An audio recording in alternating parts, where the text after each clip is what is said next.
Young, well-educated, but out of work and prepared to move abroad for what sounds like a great opportunity.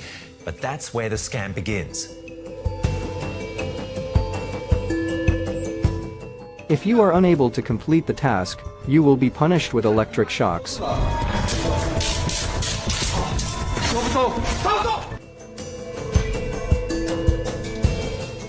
A warning for anyone looking for work in Southeast Asia. Job scams are on the rise. Victims have been mostly deceived by online ads promising career opportunities abroad with good pay. But they've been eventually forced to work for syndicates involved in online gambling, investments, and love scams, among others.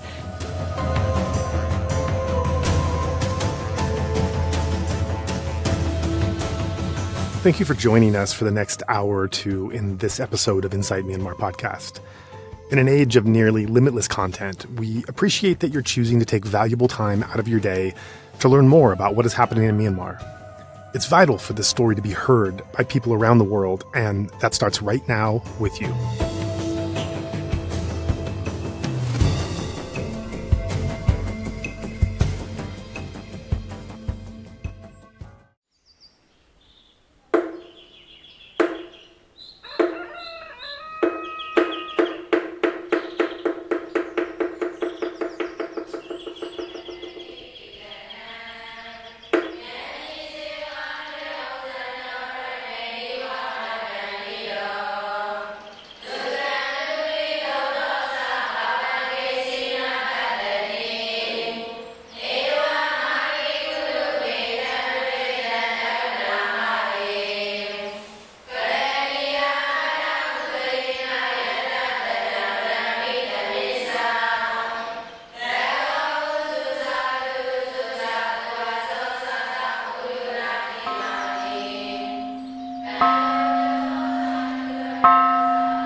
And welcome back. My guest today is going to be talking about an issue that we've probably not noticed, most of us, but in recent media coverage has suddenly popped up, and that is the phenomenon of scam centers that exist in Myanmar. Many of our audience are probably familiar with recent reports of very large numbers of victims of these scam operations being liberated from the facilities where they were being held in northern Myanmar. But very few people truly understand what these scam centers really are and how they operate. So I'd like to thank you for joining us. I know it's been a little bit difficult to get this off the road, but I really appreciate your time. And if you'd like to introduce yourself for the audience and the work that you've been doing, I'd like that. Sure, yeah. No, thanks for having me on. I'm Jason Tower. I'm the Myanmar Country Director for the United States Institute of Peace. I've worked on issues in Myanmar for well over a decade now, but with a particular focus on looking at China's relationship with Myanmar and also on looking at the illicit economy in the country. And over the past couple of years, I've been doing quite a lot of research, and USIP's been more broadly looking at some of these trends around some of the growing presence and influence of transnational criminal actors in the country, particularly in partnership with the Myanmar Army's Border Guard forces. We've looked quite extensively at the growing criminal nexus between the Myanmar Army's Border Guard forces in Kokong and in Karen. And in particular, we've identified that there's some very dramatic developments that have taken place over the past couple of years, which have turned both of these areas into criminal hubs that are now posing direct security threats to countries around the world. That's including to the United States, including to China, including to all of ASEAN, and really to every country on the planet at this point. And I guess, one of the things that I'm looking forward to discussing today is really the nature of this crisis and kind of how we got here, some of the history behind it. Excellent. So let's jump right into this because it is a very hot button issue. So, as I've expressed to you, I think many people, when we hear this concept of scam centers, we're thinking of, a situation that we might be familiar with from Western Africa, where you've got a lot of people in poverty who have found that scamming people over the internet is an effective way to eke out a living. It's not great, but it's surviving in a very difficult situation, and so they're flooding to cyber cafes, and they're trying to make their living that way, or those similar syndicates that we see in India. Is that comparable to what we've got in Myanmar? No, this is on a whole nother level. These are highly sophisticated scams that are using AI. They're using forced labor.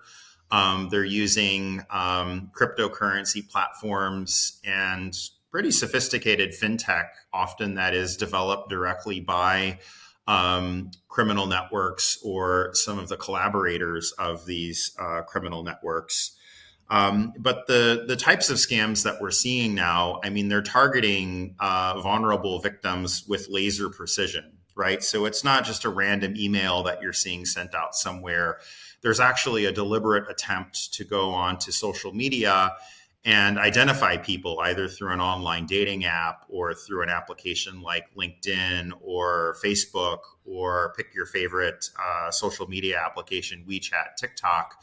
But they're going on to these different applications and finding people who have a common type of vulnerability. Maybe it's someone who is in their 40s or 50s who is looking for romance. That's where you often see this happening on the dating apps. Maybe it's someone who is looking for a new job, and that's where you're seeing some of these scams come up on the different types of recruitment and hiring platforms.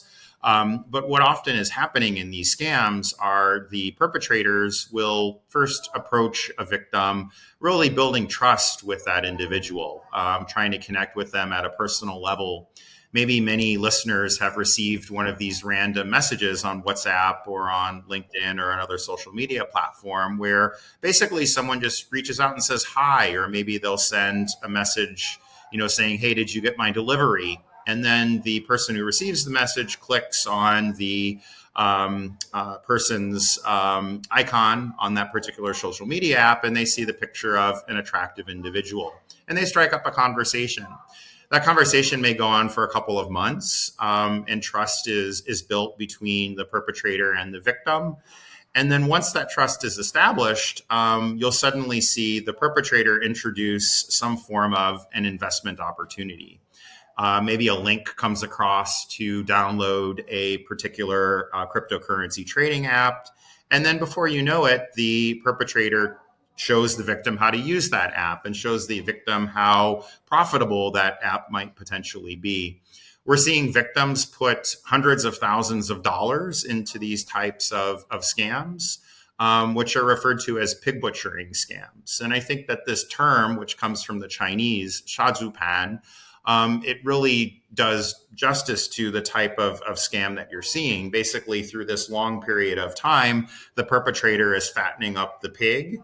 And then ultimately, once the perpetrator has assessed that the victim has put most of their assets into this particular investment platform, the platform disappears. The money is taken away, and the victim is left really harmed on two levels. Their assets are stolen, but also that trust has been violated. In some cases, it's someone who the victim thought was a lover has turned out to be actually a scammer. And these sorts of things are happening now, really targeting people in just about every language you can imagine, targeting people all over the globe, but particularly in the United States, in China, in India, Japan, Korea. I mean, many countries around the world are being hit very hard now by these particular forms of scams.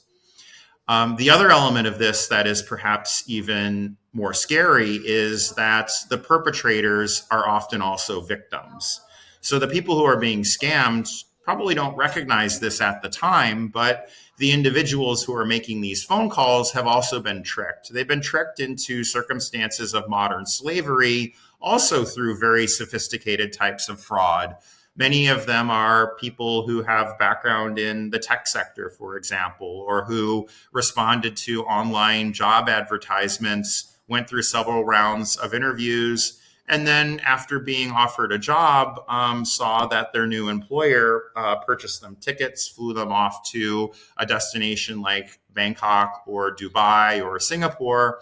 And then suddenly from there, they're picked up at the airport. And the next thing they know, they're brought into one of these scam centers. Maybe it's a drive across the border from Thailand into Myanmar. That's one of the patterns we're often seeing. Or in the case of Dubai, maybe after working in Dubai for a month or two, suddenly the person is told they're being transferred, even sometimes to Yangon or to Bangkok again. And then the same sort of pattern happens where this person is brought across the border, trafficked, and then literally forced to scam. They're being tortured, they're being beaten, there are psychological threats against these people until ultimately they're broken down and they oblige, they begin engaging in this form of very precise scamming. So there's a lot that you've opened the doors to there, and I definitely want to investigate it. But just for a moment, before we look at the people who are coerced into this, the scams themselves.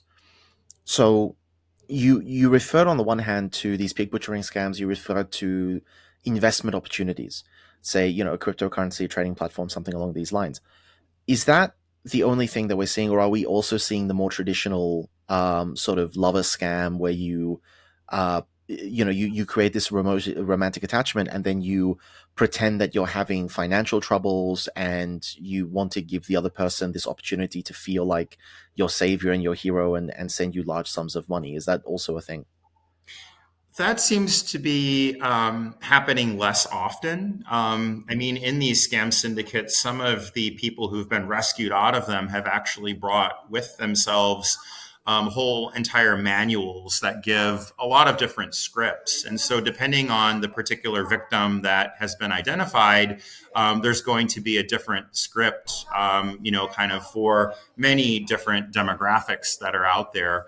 But the common thing that we're seeing in these scams is that for the romance related scams, it's often that the perpetrator will try to build a common future or a shared future with the victim to talk about, oh, why don't we look at, buying a house together? Why don't we invest jointly in this crypto platform? It's a very lucrative investment opportunity. And then once we've invested, we'll ultimately be able to go ahead and work together on planning that future, buying a house together, getting married, and so on. So that's one of the iterations you've seen of these scams.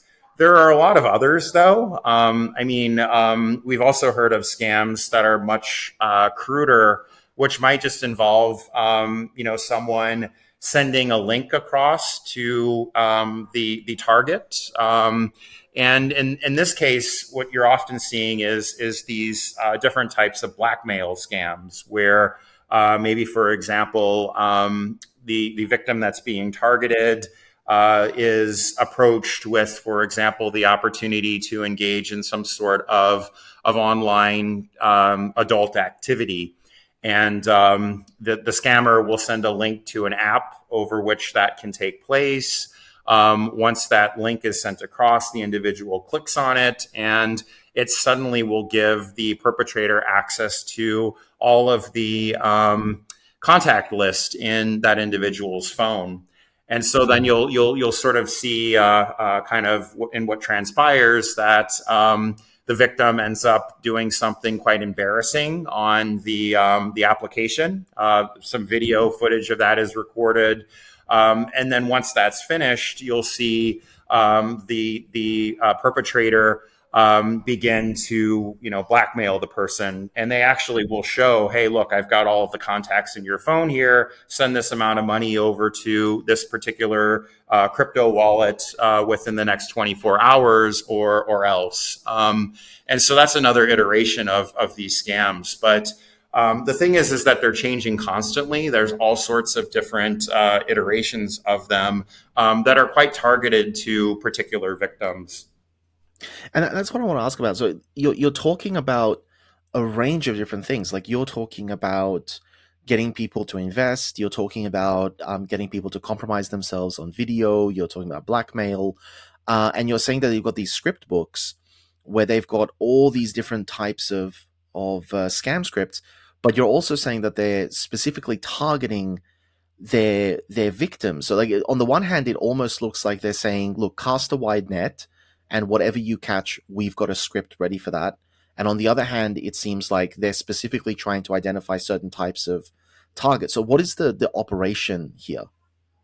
Yeah, so I mean, what we're seeing happen often is that, they will kind of sort through large numbers of social media accounts. And the reason why LinkedIn is one of the places where these perpetrators are looking is because often on LinkedIn, you'll be able to see whether or not an individual has, established themselves in a particular career, if they're likely to have certain levels of assets. You can get quite a lot of information about someone by looking at what's there on that LinkedIn account. And the same thing with a lot of the dating apps, right? I mean, the dating apps also will have large amounts of information about who a person is, what their financial picture might look like, and also what some of their vulnerabilities might be. We've seen in some very tragic and heartbreaking cases where some of the criminal syndicates will try to identify individuals who are terminally ill with families. And then they will reach out to these individuals, kind of build a relationship of compassion, and then introduce an investment opportunity kind of premised around, well, you're kind of reaching the end of your life. You could put in some resources into this investment platform, and then you'd be able to leave much more for your children, to be able to enjoy in the future. So there's, sort of these types of scams that you're seeing target that demographic. But that's kind of the point here, is that the criminal syndicates, they're getting access to large amounts of data that's there, often publicly available, although in some cases you are seeing the open sales of WhatsApp accounts or of Gmail accounts, for example. But often it's information that comes sort of public access from online dating apps or from other social media apps where people would place that information. And then the scammers are actually based on, the individual, the initial interactions with these individuals, more or less putting them into a type. Oh, this is someone that I could use kind of a retirement scam on, or this is someone I can use a romance scam on, or this is someone that I maybe could use a scam that involves, blackmail and embarrassment on. So they're really being very deliberate about gathering information about who might have a particular vulnerability, assessing that vulnerability, and then introducing a scam that is suited towards attacking that person's vulnerability. Okay, interesting. And so, just so that we are clear on this, if I remember correctly, the number that was given, this might have been 2 or 3 weeks ago, 30,000 people were released from Myanmar. Is that correct? That's what the Chinese government is reporting, that it's in excess of 30,000 people that have been released. And there's another statistic that has been provided by the United Nations Office of the High Commission on Human Rights, which indicates that there are around 120,000 people in total in Myanmar who are basically trapped inside of these scam syndicates. So if that number is correct, that's roughly more or less a fourth of the total people who are involved in scamming in Myanmar. In Myanmar? You mean the 30,000 who were released is a quarter of the total? A quarter of the total in Myanmar. Now, the same report gives a number of about 100,000 for Cambodia, right? And then in addition to that, this is also taking place on mass scale in Laos, probably a similar number there. And then you're also seeing pockets of this happening in the Philippines, in Indonesia, in Malaysia, in Dubai. And even recently, there was a scam compound that was discovered and cracked down on in Peru. So, at an estimate, globally, would we be talking about 500,000 people? Roughly, yes. I think that sounds about right. That might be about the number of people that are involved in this sort of criminal business involved in these pig butchering scams. Okay, and so 500,000 people, you got to feed them, you got to clothe them. So what kind of money are the criminals organizing this actually standing to make? I mean, we're talking about billions, right? So there's some information that is available on actual losses. And I think one of the challenges is for these particular types of pig butchering scams, up until very recently, you didn't see where law enforcement was collecting information on this particular type of scamming. But there is a statistic for 2022 from the FBI that indicates that there was about 3.3 billion in losses to the United States. There's a statistic from a Chinese police academy that losses in China in 2019 were around 17 billion US dollars. And then there's some estimates from other countries. Thailand, for example, there are estimates that around 150 million US dollars were lost in 2022. Other countries have estimates as well, but some of the individuals that we're working with doing research on this, I mean, together we've kind of come up with a number in the range of potentially as much as 100 billion US dollars or more per year being stolen through these forms of scams now. Just to clarify, did you say 100 billion with a B? That's right, 100 billion US dollars. And the way that number is calculated is that, generally speaking, cases of fraud are dramatically underreported, right? And a conservative estimate of that underreporting is about a factor of 10. So if $1 is reported as being stolen, it probably means that there were a total of $10 that were actually taken. So if you do the math, I mean, if losses were 3.3 billion in the US, you take that by a factor of 10, you come up with 33 billion. If there were losses of 17.9 billion a year in China, and you multiply that by a factor of 10, I mean, wow, we're talking about a huge amount of money here. So that's why we're saying that it's likely. Again, this is the big problem, is that many countries are not actually at collecting information, collecting and sharing data on this to different platforms like Interpol, or, for example, like the Bali process on transnational crime. But those are some rough estimates of what losses potentially could be to these scam syndicates. And I think what's also significant is if you look at the sort of the size of some of these different facilities that have been constructed by the scam syndicate owners, the compound owners, they're massive, right? I mean, we're talking about these gigantic buildings in Koh Kong and across the Karen areas in Myanmar, these massive compounds and casino cities also in the territory controlled by the Umayyad State Army up in the China border area. So you've seen there's been this massive infrastructure build up around this whole scamming industry. And so, okay, so let's delve into this, because of course cybercrime is not new. I mean, we've got Russian cybercrime syndicates, we've got Chinese cybercrime syndicates, Indian cybercrime syndicates. This is not new, but this operation is a whole other ball game. We're talking about modern day slavery in a very literal sense. So describe to me the facilities that we're talking about. Like what is the inside of this facility like? What is life like for the people living and working there? Yeah, so if you take, for example, one of the more notorious of these compounds. So there's a compound called the KK Park, which is located not far from Myawaddy, which is across from Mesat on the Thailand side, right along the Moy River. KK Park consists of roughly 100 different buildings that, from the outside, I mean, this looks almost like a prison facility. So you've got barred off windows, you've got these large concrete walls that are surrounding the compounds. Compounds are heavily guarded by the Myanmar Army's Karen Border Guard Force, which is one of the best armed of the border guard forces in the country, arguably better armed than a lot of units of the Myanmar Army itself.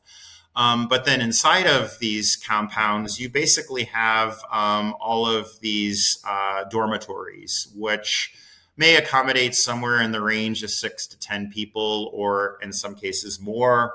And then alongside all of these dormitories, you have kind of small working spaces, right? Which each of these spaces might have a setup of in the range of 30 or 40, maybe up to 50 desks with computers, number of cell phones for each of the forced labor scammers. And you've got people inside that are being forced to work, 14, 18 hours a day in these complexes. They're given targets either for the number of potential victims that they have to hook on a daily basis, as well as in some cases targets for the amount of money that they have to steal from the victims that they're reaching out to on these social media apps. There's facilities in here for torture, right? And so we've heard stories that some of the scam compounds have actually been constructed with torture rooms inside of them, where people are electrocuted or beaten, or even worse things happen to these individuals when either they refuse to scam or when they don't meet their targets. There's a lot of video footage and survivor testimony that talks about people being electrocuted and beaten in this way, or submitted to psychological torture. If you don't scam, then you'll be sold to even the individuals involved in the underground organ harvesting kind of business. Trafficking human organs. So these are the sorts of threats that are being made against individuals that are inside of the compounds. Another element of this is, of course, the way in which these individuals are constantly being billed and charged for things inside of the compound. So, the scam compound operators are charging them for the water they drink, every meal that they take, for their room on a daily basis. And all of these bills add up over time, right? And so it may actually be, even if someone is scamming, that once you consider all of the costs that the individual is being billed for by the scam syndicate, they may not even be bringing in sort of, I guess, on paper, positive revenue flows each month in many cases. And so then the scam syndicates will indicate that these people have amassed high levels of debt. Hang on. That hurt my brain. Let's move back there. So you're telling me that we are talking about organizations where human beings are quite literally being bought and sold, in some cases to organ harvesting criminal syndicates.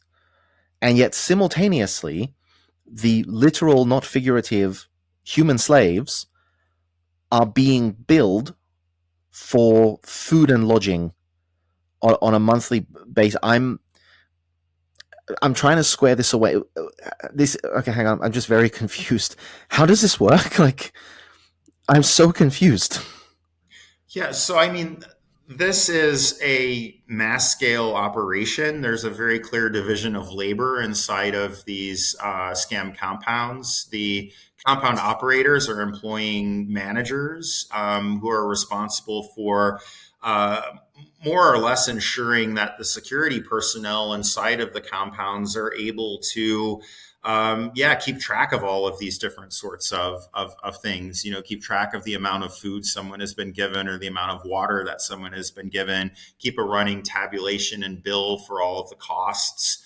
And then, of course, keep a tabulation of how the person is doing in terms of scamming, right? And so in terms of specifically how they go about this, often the way they're doing it is that, one particular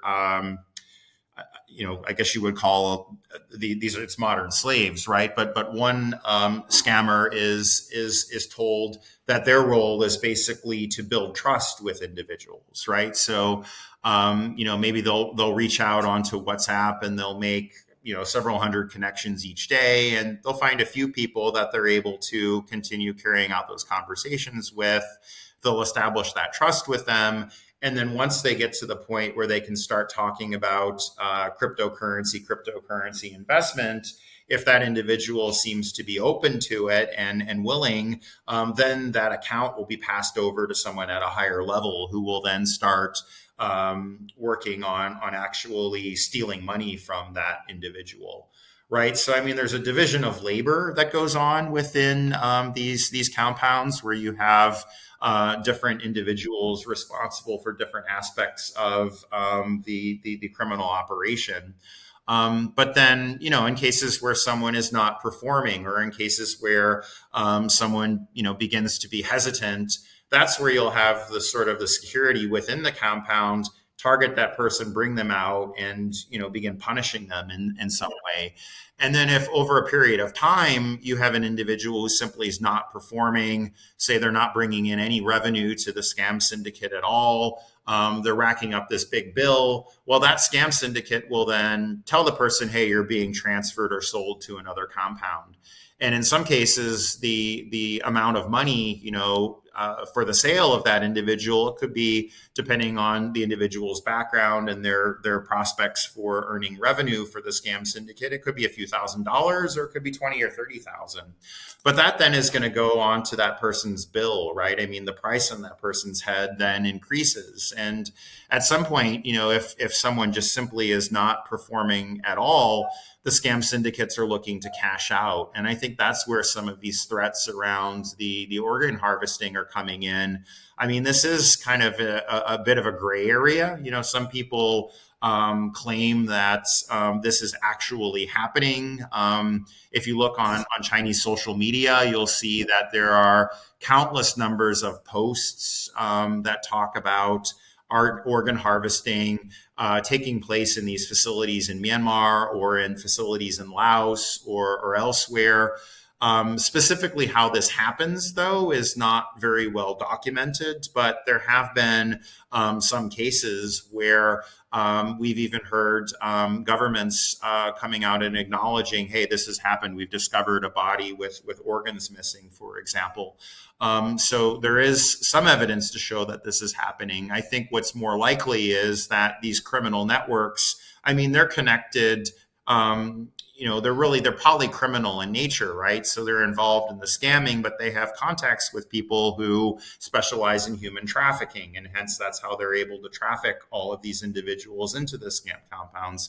They have contacts to people who are involved in dealing with black market for organs and organ harvesting. And so that's where potentially you could see someone being sold to individuals who are involved in that particular criminal enterprise.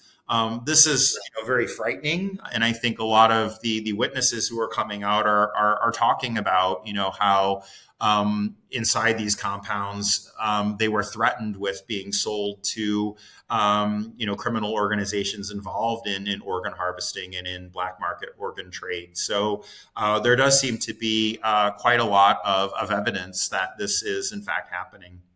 So in fairness, it is unconfirmed whether the organ harvesting is a thing, although the claims are there. I've also heard other types of claims. So even if it isn't the organ harvesting, are we confident in saying that other types of human abuse are involved in this? That even if it's not specifically organ harvesting, being sold off to sex slavery, or being sold off to, let's say, an illegal mining conglomerate to work in a high risk mining venture, are these realistic possibilities for the people in these scam centers?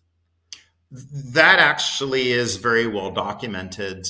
There have been rescues facilitated by some NGOs that specialize in trying to assist victims of human trafficking who have collected witness testimony from individuals who were sold into sex slavery or into prostitution, for example. So that is, in fact, something that has been documented in these scam syndicates.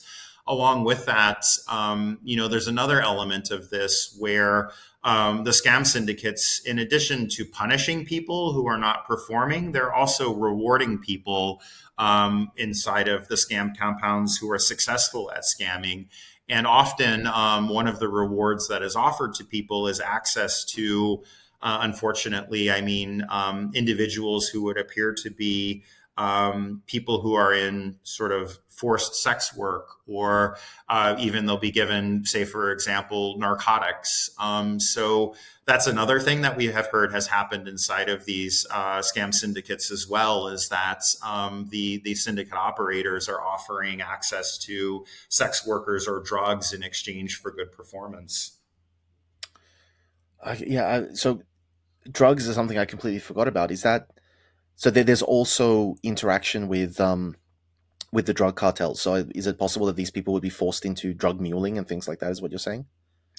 It would seem so. And in fact, if you look at some of the background of these compound owners, up in the Kokong area, one of the big compound owners is an entity called the Fully Light Company, which is controlled by one of the key clans that works under the Myanmar army in managing the Kokong self-administered zone and the Kokong border guard force. But this Fully Light Company has involvement and has previously, there's been lots of allegations against this company for involvement in chemical precursors, in narcotics, in drug trafficking. And then we've also seen where in some of the nightclubs, for example, operated by the same entity, that there's been narcotics, drugs available inside of those nightclubs as well. So this would, I guess, give one indication of how there's relationship in terms of some of the higher level players that are operating these compounds. They have involvement in narcotics. They have involvement in, the Fully Light Company has also been involved in illicit trade. It's been involved in issues around illicit timber. So it's really, they're polycriminal in nature. They're engaged in a wide range of criminal activity. That's absurd. So before I get on to actually the organizing bodies, because that is fascinating in and of itself, just one thing that's been playing on my mind as you've been talking, when you were saying that these people are getting billed, and that even every time they're purchased, their sort of bill accrues, that implies, and so this is why I need to clarify this with you, it implies that, in fact, at least on paper, the people in these scam centers are receiving the money that they scam, that it is in fact their money, and they're just giving part of that in terms of owed, loan repayments to the people running the operation. Are they actually receiving money, at least theoretically, or why are they being billed? How does this work? I mean, theoretically, there's the possibility of someone, kind of maybe willingly being in one of these syndicates and willingly scamming. There are some. I mean, there's some evidence that is in fact the case, but I think generally speaking, I mean, these are operations, these scam syndicates, they're operations that really thrive on perpetrating fraud, right? And they're perpetrating fraud on all levels here. They're perpetrating fraud in terms of the people that they target to bring into the syndicates to perpetrate the crimes. They're perpetrating fraud in terms of all of the individuals around the world that they're reaching out to and victimizing through the people that they're holding inside of these criminal compounds. So I think, the reality here is that the majority of people in the compounds, they're never going to see freedom unless they take tremendous risk in trying to escape from or be rescued from the compound. Or alternatively, they're also not really going to be seeing much in terms of actual benefits or revenue. I mean, at the end of the day, the compound owners are going to they have full control over these people, right? I mean, they can decide more or less how much someone gets. And, they may try to do things to encourage someone who seems to be particularly good at scamming to continue to do more. But at the end of the day, I mean, these people are in extremely vulnerable circumstances. And they're in parts of the world where there's really no recourse to or access to justice in any way. So unfortunately for most of them, at the end of the day, they're going to end up being lucky if they can leave these compounds with their lives. Of course. And so let's look at the overall organization of this, because the disturbing theme in what you're saying is just how clinically businesslike all of these operations seem to be, which is just juxtaposed with the fact that these are enterprises that deal in the purchase of human beings and the subsequent torture of those individuals. So you're talking about these being run by companies that have names like that seem to actually exist as cohesive business entities, and that have the collaboration of local government / military authority. So who is actually running these scam centers? Who's responsible for funding this all? Yeah, so there's an interesting history here of how this grew out of illicit offshore gambling, which targets largely and traditionally has targeted largely a Chinese market. I mean, in China, any form of gambling other than state-sanctioned lotteries is illegal. And it's illegal for Chinese nationals to operate offshore gambling centers or facilities that target Chinese nationals. And yet you've really seen, because there's such a high demand for this and such a large market for online gambling in China, that you have just huge numbers of people that over the past decade and a half have left China. They've gone to the Philippines, to Cambodia, other destinations in Southeast Asia, and they've set up these online gambling operations, which got involved in, siphoning off vast amounts of money from Chinese individuals who decided to, go online and to play some of these online gambling games or online lotteries. All of this is, again, illegal, right? And so Chinese police started to crack down on this in the Philippines and in Cambodia over the past decade. You also saw some crackdowns on this attempted in Myanmar as well. And I guess the thing here is that all of this is illegal in China, right? So what these individual groups needed to do was figure out how to protect themselves from Chinese law enforcement, who might ultimately try to, extend the reach of Chinese law enforcement into other countries, and to prevent them from, continuing to operate these online gambling facilities. Well, it seems that it was around 2017 that a lot of the online gambling facilities started turning increasingly to perpetrating fraud.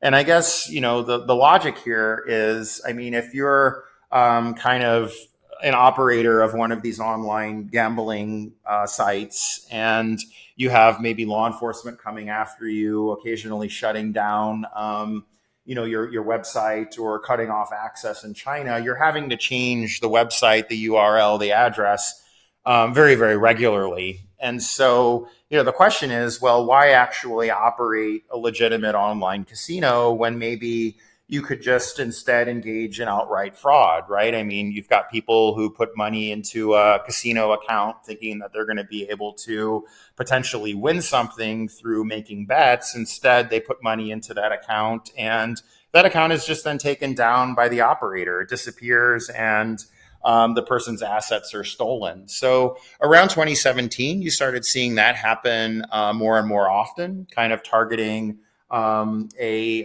population in China. And as that practice increased, you started to see then Chinese law enforcement going after some of these different players operating these things. Again, a lot of them initially being present in the Philippines, where there was a whole legal framework that was set up for online gambling in that country, albeit quite poorly regulated. Until more recently, when you've seen the Philippines government kind of look into a lot of these issues much more. So by, I guess, about 2017, what you started to see happen was a lot of these criminal networks that had been based in the Philippines, operating these different forms of fraudulent online gambling syndicates. They started looking for new hubs, new places where they could locate. And so a lot of them turned to Sihanoukville in Cambodia, but then also a number of them turned to the Karen areas in Myanmar. And they turned in particular to the leaders of the Karen border guard force, Chittu and Motun, who really met them with open arms. And you saw in particular one now quite prominent Chinese criminal actor whose name is Dylan Shah or Shuzhejiang, and who operates a company that's known as the Yatai International Holdings Group Company. He decided to go into the Karen areas and build this massive multi-billion-dollar casino city called the Shueikoko Yatai New City Project.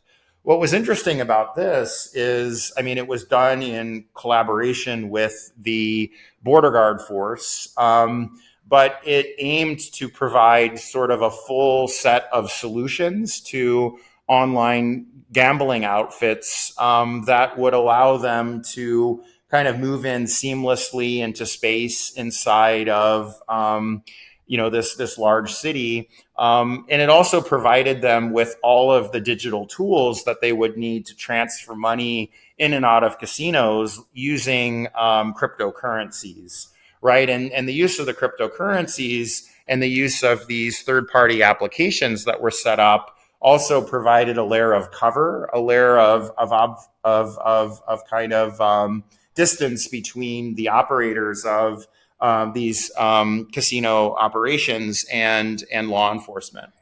And so, this massive city was built up from 2017 up until about 2020. And then, you saw just well over 10,000 people kind of move into this Yatai New City between that same period of time. So, you saw more and more people that were involved in illicit online gambling, fraudulent online gambling kind of move into this space. This particular city was built to host around 90,000 people. So, we're talking about something that is really quite large. Now, fast forward ahead then to the pandemic. And this is really where you started to see some pretty significant shifts that led to the current crisis that we're facing now with the use of all of this forced labor. Because before the pandemic, you really didn't see where this type of practice of modern slavery was being done inside of the casino operations. It was generally people were willingly going in and they were, playing a role in operating these online casinos. Well, when you got to the pandemic period, you had just seen the development and the rise of all of these new gambling facilities in places like Shueikoko. And suddenly the syndicates lost entirely access to labor. And what happened here is that the Chinese government basically called all of its nationals back from Southeast Asia, really, telling Chinese nationals, come back or else. Plus, China started to introduce a lot of new capital controls that made it more and more difficult for these online gambling operators to operate offshore gambling facilities. And so it was really, I guess, about 3 or 4 months into the pandemic that we started first hearing rumors about the people being kidnapped and brought into places like Shueikoko Yatai New City. And that continued sort of throughout the pandemic, where you heard stories about more and more people being kidnapped or trafficked into these compounds. But then the other thing you started hearing was that increasingly, rather than there being casinos inside of the compounds, there were instead scam syndicates that were involved in these pig butchering scams, which were purportedly much more lucrative than operating casinos. And it was much easier, actually, to victimize individuals through these different forms of scams, shifting away from casinos over to cryptocurrency, which was less regulated, easier to kind of perpetrate fraud around. So really kind of during this pandemic period, you saw many of the operators of the casinos shift over to perpetrating these crypto-based scams, but because they had lost access to the Chinese labor market, they started looking to other sources of labor, particularly forced labor and trafficked labor. After things started to open up a little bit during the pandemic, that's when you started to see all of these fraudulent HR advertisements begin to emerge. And we started hearing cases of people who had applied for what appeared to be a legitimate online job being trafficked also into these scam syndicates. So you spoke a lot about online gambling, which of course is illegal in China, and China is obviously a very big market. There are a lot of people in China who want to do gambling, so it makes sense that illegal gambling would attract a crowd. What I'm wondering about is, I happen to know that up in the northeast of Myanmar, there are many places near the Chinese border, right across from the Chinese border, which existed not to operate online services, but to operate tangible brick and mortar criminal services. Whether this is, the fruits of sex trafficking, of exotic animal trade, weapon trade, drug trade, what have you, all manner of dogfights and all these sorts of things. Is there like some sort of division between these places that existed to attract large physical numbers of Chinese tourists to engage in actual, tangible, physical criminal activity in Myanmar, and then they could fly back over the border, and those places that existed to operate, the actual server farms for online criminal organizations, or is it all one and the same thing? Yeah, no, I mean, I think that you have kind of a different history of the criminal enterprises that are up in the China-Myanmar border area. You had a lot of physical casinos that were there, that go back to the early 90s, and which similarly, I mean, there were lots of issues around people being sort of tricked to go across the border from China, being given credit in the casinos, losing the money, and then being held, and beaten until relatives sent funds across to kind of cover that gambling debt, right? So there were lots of cases like this, but also the issues with prostitution, with sex trade, with narcotics, all of those things I think have historically plagued the China-Myanmar border area.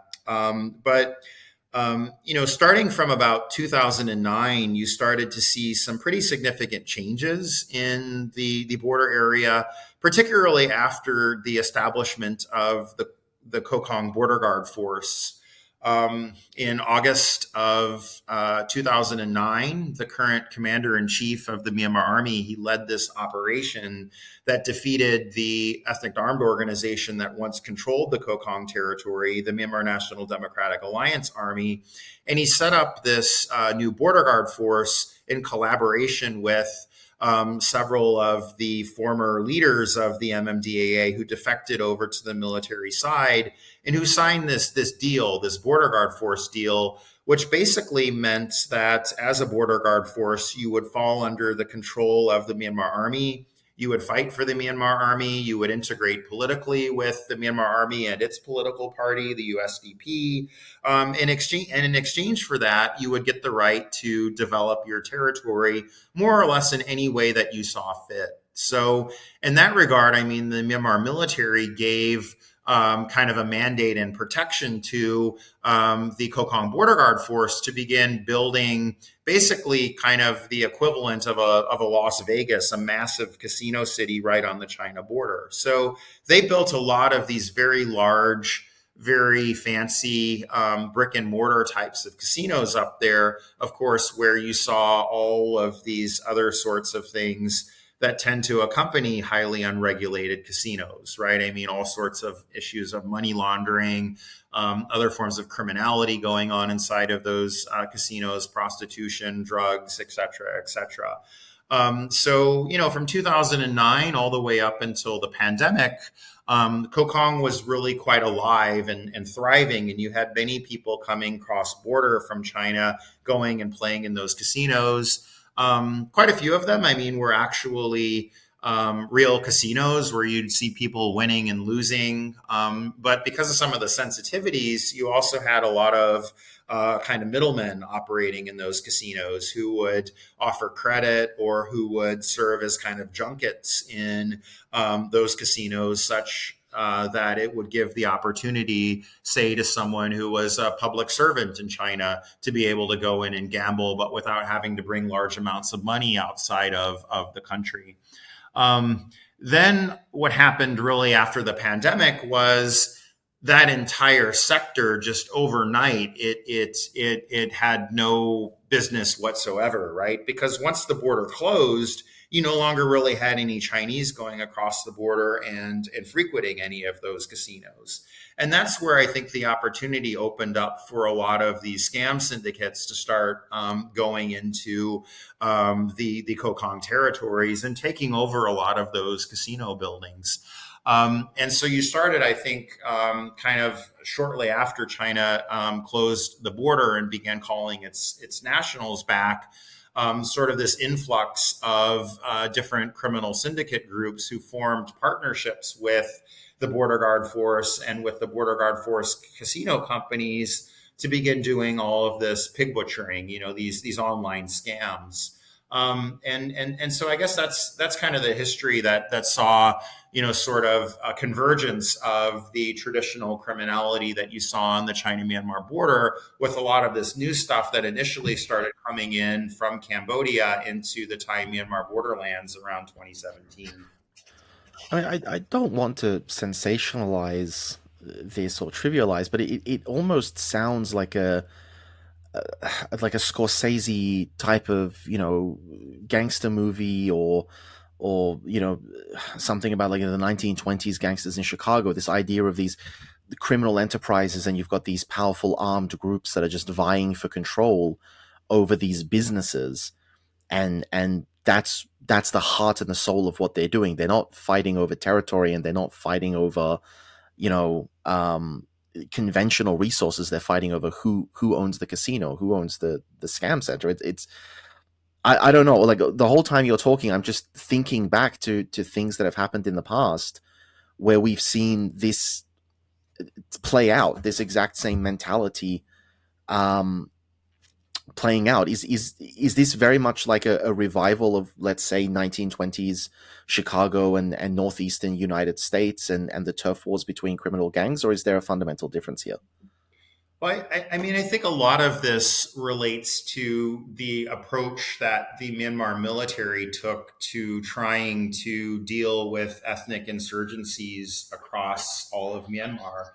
I mean, it's systematically looked to co-opt different ethnic armed organizations, or to play different ethnic armed organizations or ethnic nationalities groups off of one another to keep them highly divided. And one way that the Myanmar military historically has been able to do this is by, coercing or pushing groups into accepting deals like the Border Guard Force deal that you saw happen in both Kokong and in Karen with the rise of these two Border Guard forces in 2009.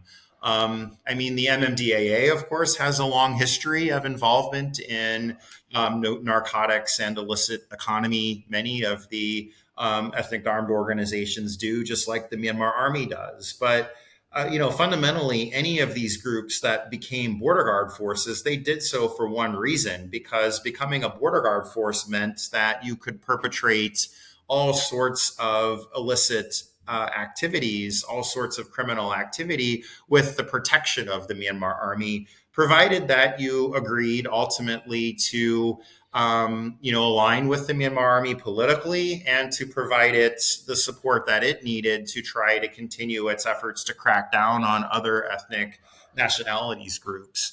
And so really, I think that's the main reason why any of these groups became border guard forces, was so that it would give them protection and space to engage openly in whatever form of criminal activity they wanted to. And so that's why I would refer to an area like the area controlled by the Karen Border Guard Force or by the Kokong Border Guard Force as a special criminal zone, because it's basically a part of the country that is more or less purposed specifically for all sorts of illicit activity. And that's what you saw these different clans that collaborated with the Myanmar army to create the Kokong Border Guard Force do. They brought in a lot of different actors from the Chinese underworld. They built business relationships with them that would be able to facilitate all of that illicit activity in the Kokong casinos. And that's what you saw Chittu do later on when he brought in criminal cartels and the leaders of very, very openly. I mean, some of Chittu's other partners include Wang Kuk Koi, or Broken Tooth, who is the former head of the 14K cartel.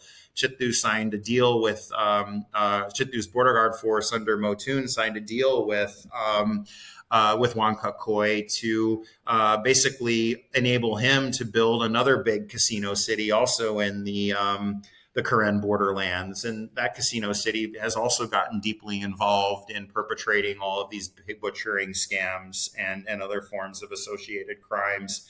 So I think that's kind of the trend. And really the key enabler of all of this stuff is the Myanmar army at the end of the day. And it's really fundamentally the ability of criminal actors to go into these spaces and to have kind of an area where they can perpetrate any form of criminal activity they want to in impunity, is because of the way that the Myanmar army has approached, its process of trying to consolidate and oppress these different ethnic insurgencies over the past 70 years. So I think one of the very important questions that follows from that statement is the degree to which the Myanmar military knew about this. Like obviously, there is no way that they don't know what's going on. If we know what's going on, they know what's going on. And one would presume that even 2 years ago or 3 years ago, before the coup, back when they had still considerable power and oversight, they would have known that these things are happening. The question is, did they know that this would occur when they gave their blessing to setting up what you're referring to as these special criminal zones? Did they anticipate that setting up these special zones and devolving the powers to the local rebel groups or the local militia groups, what have you, would lead to this just phenomenal industry of endemic human rights violations and international treaty violations? Or were they naive enough to think, well, if we give them, their right to rule this territory the way they want, well, fine, like we're going to lose the tax revenue, but they're just going to focus on setting up farms and mines and factories and logging industries and things of that nature. Did they know ahead of time what they were inviting into the country? I think they knew exactly what they were inviting into the country. I mean, if you look at the relationships here, let's take the Liu family clan, for example. So Liu Zhengxiang was formerly, before 2009, he was the head of finance for the MMDAA. His main company, the Fully Light Company, after 2009 and after the MMDAA was defeated and the Border Guard Force was set up and this so-called Kokong self-administered zone was set up, you saw Fully Light become kind of the go-to crony company for the military. Fully Light Company got contracts all over Myanmar to develop real estate, in Mandalay and Yangon. It got contracts to be involved in developing cross-border infrastructure with China. It played a role in facilitating actually the development of a cross-border economic cooperation zone between China and Myanmar. But the leadership of the company also took roles within the USDP party, right? And so they participated politically with the military regime. You saw Ming Online meeting regularly with members of the Liu family clan. And he even recently, even during the height of this pig butchering crisis, he gave the highest possible honors given by the Myanmar army to anyone to both the patriarch of that clan, Liu Zhenshang, as well as Liu Zhengqi, who is his brother and who is the CEO of the Fully Light Company. The Fully Light Company owns about a fourth of the casinos up in Kokong and is also responsible for roughly a fourth of the criminal scam syndicates that are up there. I think given the close proximity between the military leadership and this Fully Light Company, that there's no way that the Myanmar military and even Ming Online would not know what he's involved in. Then I guess if you take another example of this, of the Karen Border Guard Force and Chithu. So actually, I mean, when Chithu brought in this Yatai IHG company to build out this Shui Koko crime city, kind of between 2017 and 2020, this was done really without any reference to Myanmar's own laws. And for that reason, at the time, the NLD government decided to make this an issue. And they decided to make it an issue with the Chinese government because at the time, Chithu and this Yatai IHG company were presenting this project as part of China's Belt and Road Initiative. I think in many ways what they were trying to do was to get the Myanmar government to try to come around and support this and to voice that they wanted the Chinese side to make this a part of China's Belt and Road Initiative. But after the NLD government started to look at what was happening more closely, and after it got more information on some of the developments there and how they were violating the national level laws, the NLD raised this with the Chinese side. It pushed back. It even threatened to pull back from some of the agreements around BRI unless China clarified on whether this project was meant to be a part of that BRI plan. And in the end, China decided to distance itself from the project. It came out openly saying, no, this is not part of the Belt and Road Initiative. And then the NLD government turned around and it tried to do something to regulate the area, but it couldn't because it was under the control of the military. So that's what it did next. I mean, towards the end of 2020, you saw the NLD government begin putting pressure on the military, demanding that the military give it access to the area to investigate. And then the military ultimately went about this process of trying to go in and regulating the area itself. So towards the end of 2020, you saw the military go in and talk with Chithu about this very large, unregulated, unapproved casino city that he had built in the Karen border areas with someone who was a known Chinese criminal, someone who had an arrest warrant out from 2014 for his arrest in China, this individual, Shudru Zhang.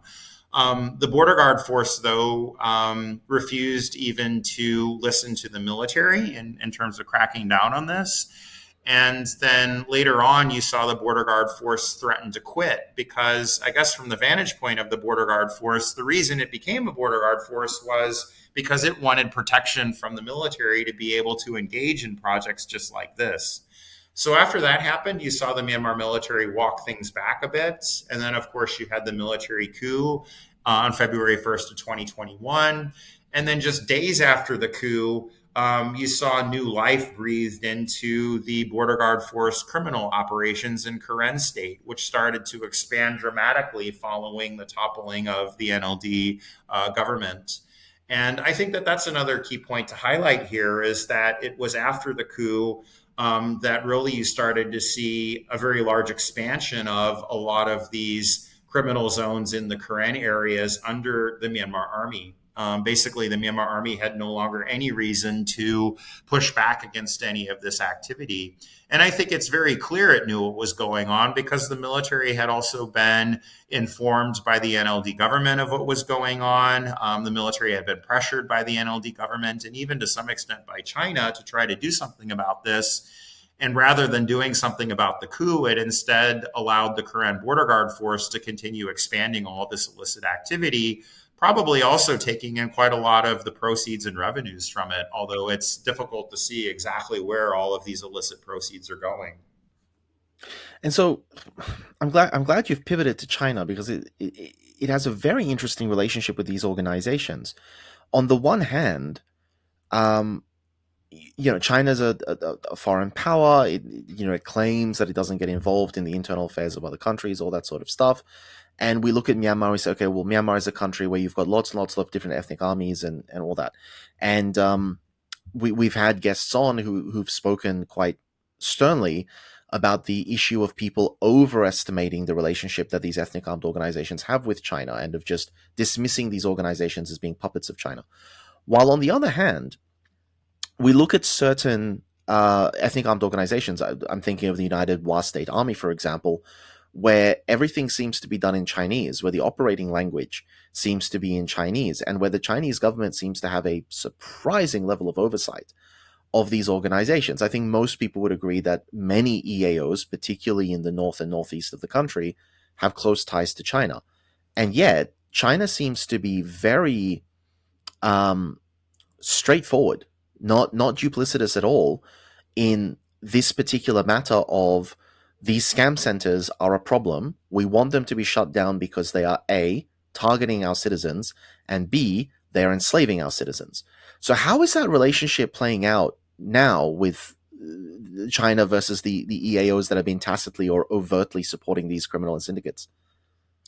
Yeah, I think looking at the history of China's involvement with some of these developments is also quite interesting, right? Because, how did you ultimately get here, particularly in Myanmar? I mean, it was a decade or more of China really just taking no action on this issue or looking the other way, or even many parts of the Chinese state or quasi-Chinese governmental agencies or party agencies, even having some level of involvement with the criminal groups that were building out these casino cities and this infrastructure, particularly down in the Karen areas.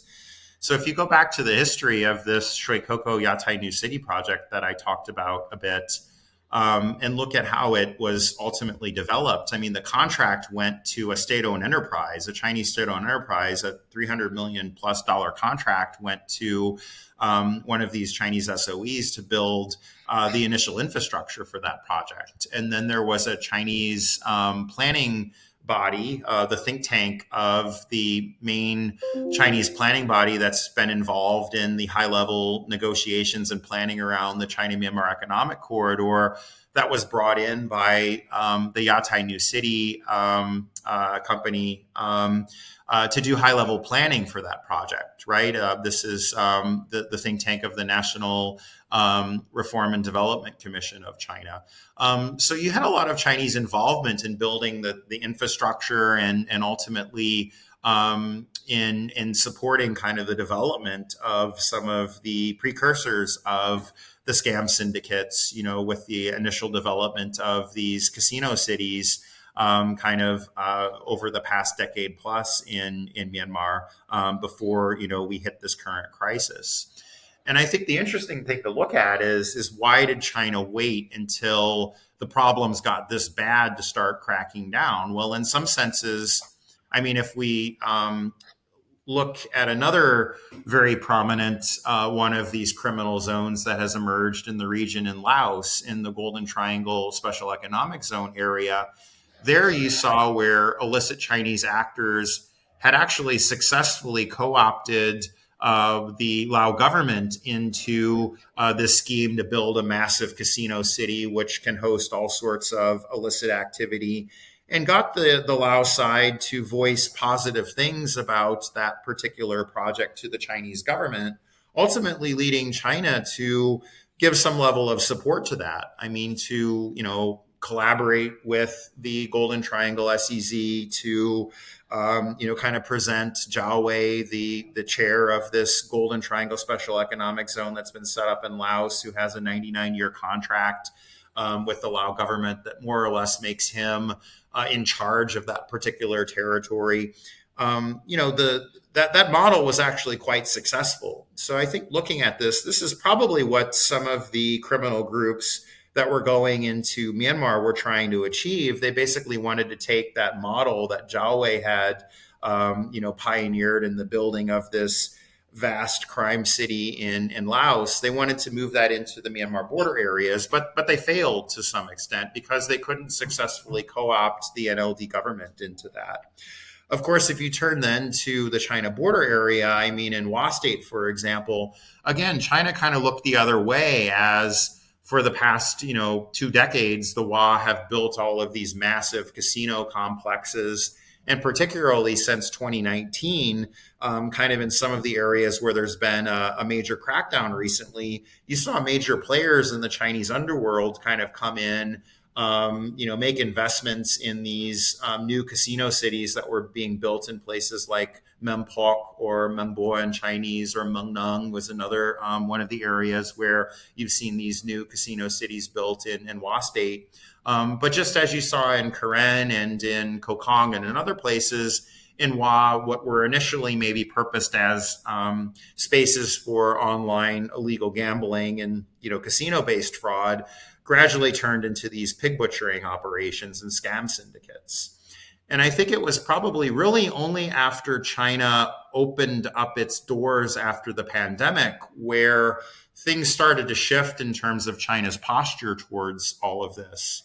I mean, granted, China had been cracking down for quite a few years on capital outflows and trying also to prevent its nationals from going in and going overseas and joining one of these online casino operators. So you did see sort of a lot of efforts on the Chinese government to prevent its nationals from going into Southeast Asia and taking up jobs in some of these online casino operations. But people still found a way to do that, I mean, regardless. But you did see China kind of intermediately cracking down on these things and trying to deal with capital outflows.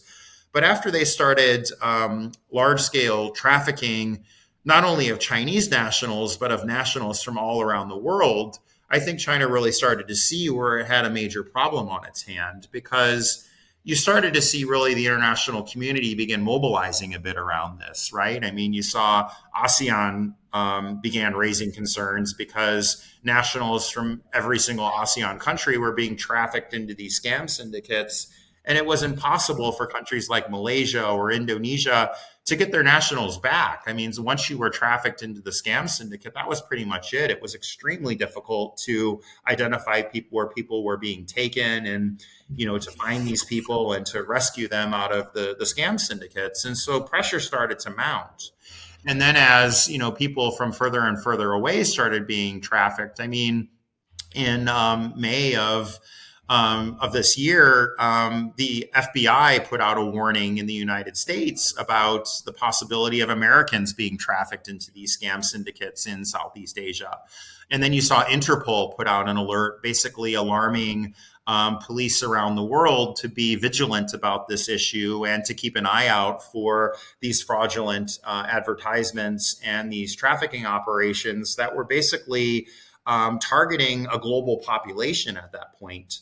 And so a lot of this went back to China because the criminal actors behind this that were involved in this trafficking and involved in this form of scamming, they're Chinese, they're Chinese criminal groups. And so that pressure started to mount. Of course, I think Chinese nationals were spared from a lot of this before China reopened its borders in January of this year. But after China reopened the borders, this came back with a vengeance, I think, really to haunt the Chinese side, because you've seen literally since January of 2023, tens of thousands of people being pulled into this sector, often through the same sorts of treachery that you've seen targeted at people from other countries. So, Chinese nationals being tricked into taking jobs in Southeast Asia, which turn out not to be what was advertised, right? Someone takes a job in a tech park in Mesad, and then it turns out they're schlepped across the border and never to be heard from again. Then you also had a lot of students that were tricked. There's been actually a number of students who thought they were getting jobs or internships or even joining some kind of educational programs in Myanmar, who later ended up being trafficked into these scam syndicates as well. And even Chinese elites, right? So there's a very prominent case that has been featured quite a bit on Chinese media and social media about a researcher from the Chinese Academy of Sciences who was tricked into one of these scam centers and was held there as forced labor for over a year before finally being rescued. So, I think the pressure on China started to mount as more of its nationals were tricked into these scam syndicates. The Chinese public also started to cry out, and you saw China's posture really shift quite remarkably, I think, by about May of this year, about the same time that you saw Interpol and the FBI put out these notices. That's about the time when you saw China really begin to shift its posture here and to start putting active pressure on the Myanmar military on this issue, and also to put more and more pressure on other countries in the region who were hosting or actively playing a role in these criminal syndicates. So it's a very murky thing, and it's just a little bit confusing to me. Although I suppose territorial sovereignty is always going to play this way, but why is this happening? Like, presumably, this is not one of those cases where we're hiring unskilled laborers. Like, when we look at the slavery that exists within the Arab Gulf, for example, in most of those cases, it seems to be that you're hiring unskilled labor from communities that are very impoverished, and even if they know the conditions are going to be atrocious, they still feel that it's a better alternative than staying where they are and having nothing. When we look at the sex trafficking that happens in Europe, again, you tend to go to places, well, before the war, Ukraine, Russia, countries like this, where compared to the Western European standard, people are very much impoverished. And they're not as aware of these types of scams happening. But it seems that in this particular case, we're looking for people who are educated, who have technical know-how and expertise, who have the ability to write and speak professionally enough to convince you, not necessarily just to fall in love with them, but to convince you to make major investments into some sort of technological platform. So the first question is, how is it so possible to find people who meet the requirements of what you're looking for to work in these types of scam centers, who are also not going to be suspicious of what's going on? The second part of the question is, why is it so difficult for state actors to get their people back? We're not talking about one or two people who have been trafficked and who are, well, they're off the radar. How are we going to find one person who's been abducted and taken across the border? It's tragic, but those people are very difficult to identify. But we're talking about literally hundreds of thousands of people. Surely we know who they are. Surely we know where they are. I know that you've previously even indicated to me that these people had mobile phones, like their own mobile phones, when they crossed the border. Like, can they not call for help? Can they not ask for government intervention? Like, it boggles my mind that we can have so many people. We know who they are. We know where they are. We know that they're in trouble and they've been illegally trafficked, and yet we can't extract them. Can you shed light on this? Yeah, no, I mean, I think on your first question, how is it possible to identify these people? You're seeing entire websites being set up for what are basically companies that don't even exist. So to give an example of this, one company that trafficked quite a few people from South Asia, it's a company called How Thai. They had a whole website that actually had pictures of a tech park in Mesat. It talked about, the nature of the company as a leading developer of fintech and blockchain solutions in Southeast Asia. It had, pictures of a management team, pictures of staff. It looked like a real company, right? And so some of the people that were tricked by this particular entity. I mean, what they revealed was they went through several rounds of interviews. They thought they were applying for a position as a code writer or as a software developer or as a fintech developer, right? I mean, they thought that was the position that they were applying for. And they went through processes of competing for a job. And so, I mean, just it never, I think, even entered their imagination that this might be anything other than, a legitimate tech company based in Thailand. And so you had all these South Asians who ultimately came around and accepted the job. And of course, what the interview process did was it checked their English language skills. It checked to see if they had basic computer skills. It had already sorted through quite a lot of potential applicants for what appeared to be a quite lucrative job. I mean, wages in the range of maybe $1,500 up to $5,000 or more dollars for these positions that were being offered, plus plane tickets and promises of room and board and bonuses and benefits and other things. And so that's how they're trafficking these people. I mean, they're presenting themselves as legitimate recruitment businesses or as leading tech businesses. Sometimes they're presenting themselves as casinos and they're looking to hire, a dealer inside of a casino, or they're looking to hire a chef. I mean, you've got all sorts of people that are being targeted, but, it's the process of going through what appears to be a legitimate hiring process that allows these traffickers to make sure that they're getting the right people. Then I guess when it comes to the second question of why it's so difficult to get these people out, well, this is, really the very dark underbelly of this whole problem set, in that the criminal actors have specifically identified places like Myanmar, where you have, fragmented sovereignty, or where you have these border guard force entities that more or less have a mandate from the Myanmar military to engage in any form of illicit activity that they want to, and where it's extremely difficult. I mean, once someone enters into one of these compounds in Myawaddy, given sort of circumstances now in Myanmar where there is no local law enforcement any longer, where you don't have a responsible government any longer. I mean, the Myanmar military junta regime, it could care less about victims of human trafficking. It's focusing all of its efforts on oppressing the Myanmar people and trying to pound the people into accepting it as government, and fighting insurgencies and a revolution really all across the entire country. And so, when it comes to individuals who are brought into these areas, I mean, it's not clear who you contact in Myanmar if you want to try to rescue someone.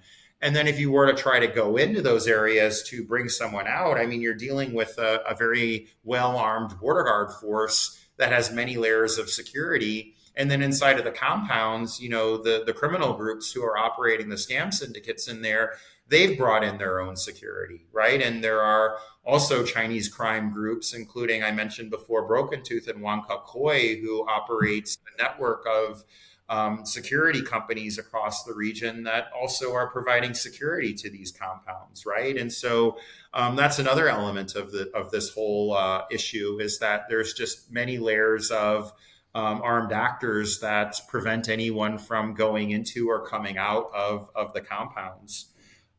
So this is why, places like Myanmar, this problem is extremely difficult to deal with. And so you mentioned these armed guards. Correct me if I'm wrong. There was an incident not that long ago where these armed guards actually opened fire on people trying to escape one of these facilities. That's right. And in fact, I think one of the proximate reasons of why you suddenly saw the Brotherhood Alliance leverage the issue of the scam compounds and scam centers in northern Myanmar to launch Operation 1027, which has now turned into a nationwide operation to unseat the Myanmar military. It was related to this incident that happened on October 20th, where basically border guard force personnel and police opened fire in one of these compounds in a particular part of Kokong that's called Shiyuanzi, which is under the control of a border guard force leader named Ming Tang. And there was a scam compound there that had about 300 people in it. And on that day in October 20th, quite a few of these people attempted to escape when the compound owner was on the verge of trying to transfer some of them to a neighboring compound. And, after these individuals fled, basically orders were given to open fire. And you saw anywhere from 60 to 100 people, mostly Chinese nationals, just massacred in this incident that happened on that day. And so this sort of goes to show you the dangers of being in one of these compounds. I mean, from the vantage point of the criminal syndicates, the last thing in the world they want is for someone to exit, because if someone does exit, they're going to have information and intelligence about who's in the compound, about who's responsible for this, and that might end up getting in the hands of law enforcement or someone who might try to do something about the scam compounds. So, we've seen a lot of incidences like this where individuals who've tried to escape have either been seriously hurt or killed by the compound owners or by the scam syndicates. I mean, so it's just a mind-bogglingly large and cruel industry, and so I think the question that has to be posed here in the current context is, what is the relationship between this industry and the ancillary black market industries and the ongoing coup? Because the same ethnic armed organizations that may or may not be allied to the military, or may not be allied to the democratic movement, are also engaged in this intensely inhumane, vicious industry. What's going to happen? What's the future here? Like, are these organizations hoping that they can eliminate this industry? Are the organizations that are making money off these industry currently fighting in the hopes that whoever wins is going to allow them to continue operating these industries? Like, what role does this have to play in the broader context of the revolution? Well, I mean, panning out a little bit. First of all, I mean, there's still very low awareness of these pig butchering scams around the globe, right? I mean, maybe there's a little bit more awareness now in China, because China was getting hit by these pig butchering scams earlier than other countries.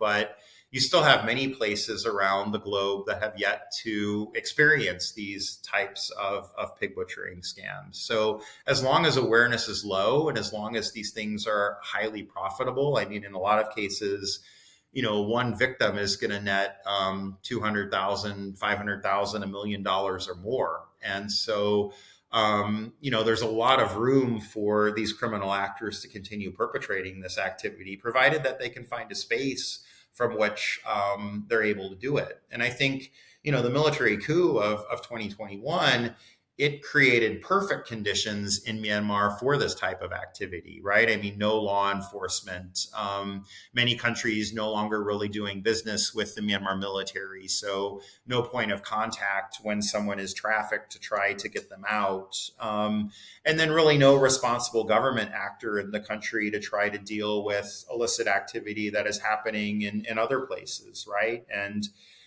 for groups like the UWSA, as they see the Kokong Border Guard Force, sort of really ramping up all of this activity, and Chittu's Border Guard Force ramping up all of this activity, they're also going to see, wow, why don't we cash in as well and pull in massive amounts of revenue from these scams? And so it leads to something of a vicious cycle where, many of these groups get involved more and more in what is a very lucrative, illicit and very tragic industry. And, now I think what has happened is really quite remarkable, because, with all of this recent, I think, growing awareness internationally of these problems, and with some of the pressures and challenges that China is now facing, China has started to become quite vocal with the military regime about this issue. And really from May of this year, when the Chinese foreign minister went in and told Ming On Lai that, the Chinese side demands that Myanmar crack down on this, and told Ming On Lai that the Chinese people detest this, that sent a pretty clear signal of an intent on the side of China to start seeing a crackdown on these excesses. And, I think there probably frustration built on the part of China when months and months went by with there being no crackdown. And where basically, instead of a crackdown, you saw the Myanmar military push back, right? You had representatives of the military's state administrative council go on TV claiming that this wasn't a problem, criticizing foreign media for, overblow or overemphasizing or exaggerating this issue, right? I mean, there was just no sense at all that there was any political will to crack down. And so I think you then saw China start to take unilateral steps to do something about this. It began detaining some of the leaders of the United Wa State Army. It detained the commander, the deputy commander in chief of the UWSA, Bao Junfeng. It detained 11 of the Kokong elites that are involved, including some active representatives of the Kokong SAZ, who probably in the eyes of the Myanmar military would be seen as, officials of the Myanmar army regime. So China, detained these people unilaterally. And after that happened, you suddenly saw where in the Wa territories, the UWSA really started to follow China's lead. It opened up doors in a lot of these compounds. It sent first a couple hundred, then over 1,000 back. And you then saw China take another step of issuing arrest warrants for two key Wa leaders who were deeply involved in actually operating a couple of these scam centers. And that led to a pretty remarkable turn of events where just thousands of people were released from these centers. And the Wa even, I think in deference to the Chinese arrest warrants and demands, they stripped these two Wa leaders, the Wa Minister of Construction and the Wa Mayor of Mengnan County, which a lot of these scam syndicates were based in. It stripped them of all of their official positions, also publicly disgracing them and acknowledging that, what China said in the arrest warrants was true. But, despite the Wa doing all of this, you still didn't see by early October any efforts on the part of the Myanmar military to crack down. If anything, and this is just really ridiculous to think about it, but rather than, deploying the Kokong BGF police to crack down on crime, instead, what happened in the Kokong territories was the BGF police started this street sweeping campaign. They went around cleaning up the streets rather than doing anything to crack down on the estimated 20,000 people that were held inside of the scam compounds in Kokong. And then, of course, the massacre happened on the 20th, which was probably the last straw here, from the vantage point of the Chinese government side. And that's when you saw the Brotherhood come out with this pretty remarkable announcement about how it was launching this operation to eradicate the scam syndicates and the Myanmar military dictatorship in a single blow. And since then, what's happened is really quite remarkable. I mean, you've seen the Brotherhood go in and take over major towns and territories. You've seen these scam compounds in Kokong start to empty out.